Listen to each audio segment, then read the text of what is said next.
শেখ হাসিনা যে সব কিছুকে তছনছ করে দিয়ে গেছে, মানুষের মনে একটা রাগ, ক্ষোভ, বিক্ষুব্ধতা, অর্থনৈতিক সংকট, বহু কিছু ছিল। ডক্টর ইউনূস বাংলাদেশের চেয়ে বেশি সারা পৃথিবী, যে গ্রহণযোগ্যতা তার, একটা ম্যাজিক্যাল ক্যারেক্টার, মানুষেরও একটা বড় অংশ মনে করেছে ডক্টর ইউনূস যেহেতু দায়িত্ব নিচ্ছে, সুতরাং আমার এখন এই বাংলাদেশে আর কোনো সমস্যা থাকবে না। ডক্টর ইউনূস যখন দায়িত্ব নিয়েছে তখন আমাদের প্রশাসন ঠিক নাই, আমাদের পুলিশ ঠিক নাই, আমাদের রাজনীতি ঠিক নাই, কোনো কিছু ঠিক নাই, কোনো কিছু ঠিক মতো কাজ করছে না।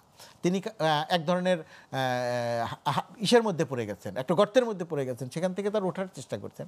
সেই জায়গা থেকে ওঠার চেষ্টা করলে আপনি যদি সামগ্রিকভাবে এই দেশের মূল্যায়ন করেন, আইন শৃঙ্খলা পরিস্থিতি সহ বহু কিছু নিয়ে আমরা এক ধরনের পারসেপশন তৈরি করে দিয়েছি যে হ্যাঁ এটা হচ্ছে না, এটা হচ্ছে না, সেগুলোকে আমি অস্বীকার করছি না। কিন্তু আপনি একটা বিষয় খেয়াল করে দেখেন, এত প্রতিকূল অবস্থার মধ্যে চাল আর সয়াবিন তেল ছাড়া, চালের দাম আর সয়াবিন তেলের দাম ছাড়া তো এই সরকারের বাজার ব্যবস্থাপনা, আপনাকে তো নিঃসন্দেহে বলতে হবে যে অসাধারণভাবে তারা এটা সফল করেছে। দায়িত্ব নেওয়ার সময় লাভ দিয়ে জিনিসপত্রের দাম বাড়ছিল, আমরা সমালোচনা করছিলাম, একেবারে সঠিক সমালোচনা, কিন্তু সেটাকে যে সে একটা স্থিতিশীল অবস্থায় রাখলো, এটা অনেক বড় একটা সাফল্য। ধরেন আমি এর আগেও একই আলোচনা বলেছি, এই সরকার দায়িত্ব নিয়ে আর্থিক সেক্টরে একেবারে বিশাল কোনো পরিবর্তন করে ফেলেছে সেটা আমি বলবো না, কিন্তু আমাকে তো স্বীকার করতে হবে যে এখন আর ব্যাংক থেকে কোনো টাকা জালিয়াতি করে নিয়ে পাচার করা হচ্ছে না, বড় বড় পাচার তো বন্ধ করে দিয়েছে। তো আমরা খাতওয়ারি হয়তো আরো আলোচনা করতে পারবো। না, আমি খাতওয়ারি আলোচনা করব না, আমি বলছি যে সামগ্রিকভাবে এই সরকারের বিরুদ্ধে আন্দোলন, এই সরকারের যমুনা ঘেরাও ওই রকম জায়গাতে যায় নাই। প্রথমত কথা, স্বরাষ্ট্র উপদেষ্টা আমরা খেয়াল করে দেখি এ যাবৎকালে বাংলাদেশে আমাদের রাজনৈতিক জ্ঞান বুদ্ধি হওয়ার পর থেকে আমরা যতদিন যিনি স্বরাষ্ট্র উপদেষ্টা হিসেবে এসেছেন তিনি প্রায় একই রকমের সমালোচনার মুখে পড়েছেন বর্তমান স্বরাষ্ট্র উপদেষ্টা সহ মন্ত্রণালয়। আমি ঠিক জানি না, মানে আমার এটা বিস্ময়কর লাগে আমার কাছে যে স্বরাষ্ট্র উপদেষ্টা একই রকমের সমালোচনার মুখে পড়েছেন। এই রকম একজন উপদেষ্টা ছাড়া আর কারো কোনো অন্য কোনো উপদেষ্টাদের এমন কোনো বক্তব্য, এমন কোনো কাজ, বক্তব্য এসছে এখন যিনি তথ্য উপদেষ্টা জনাব মাহফুজ আলম, তার বিভিন্ন বক্তব্য বিভিন্ন সময় স্ট্যাটাস, এটা তো রাজনীতির বক্তব্য। তিনি একটা, কিন্তু এই সরকারটি যদি সবার হয় তাহলে তারা কোনো রাজনীতিক এমন বক্তব্য দেবে না যেটি অন্য রাজনৈতিক দলের পক্ষে বা বিপক্ষে।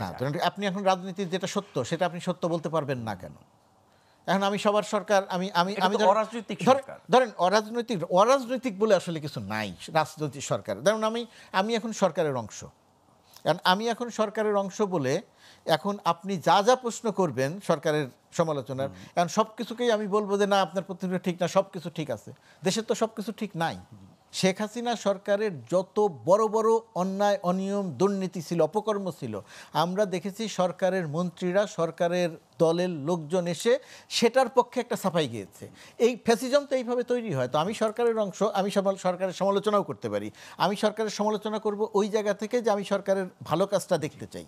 তো সুতরাং আমি আমার কথা বলতে গিয়ে আমি কোনোভাবেই সরকারের ওই খারাপ কাজের প্রতিনিধিত্ব করব না, কিন্তু আমি যে কথাটা বলার চেষ্টা করছি যে একটা প্রতিকূল অবস্থার মধ্যে দায়িত্ব নেয়ার পরেও এই সরকার এখন পর্যন্ত যেভাবে দেশ পরিচালনা করছে, আইন শৃঙ্খলা পরিস্থিতিতে প্রশ্ন আছে, আলোচনা আছে, সমালোচনা আছে, এটাকে আমি উড়িয়ে দিচ্ছি না, এটাকে আমি বিবেচনায় রাখছি। কিন্তু সেটাকে বিবেচনায় রেখেও যদি আপনি সামগ্রিকভাবে দেখেন তাহলে এটাকে ওইভাবে আপনার অত দোষারোপ করতে পারবেন না। গ্লোবালি এই সরকার যে পরিমাণ চাপের মধ্যে আছে, ভারতীয় গণমাধ্যম এই সরকারের যে একটা ক্যারেক্টার তৈরি করার চেষ্টা করছে, কোনো ব্লগার এই সরকারকে যেভাবে পরিচিতি দেওয়ার একটা চেষ্টা করছে, সেই সমস্ত সব কিছু মোকাবেলা করে মোটামুটিভাবে নির্মোহভাবে দেশ পরিচালনা করার ক্ষেত্রে একটা জায়গাতে আমার ধারণা আছে।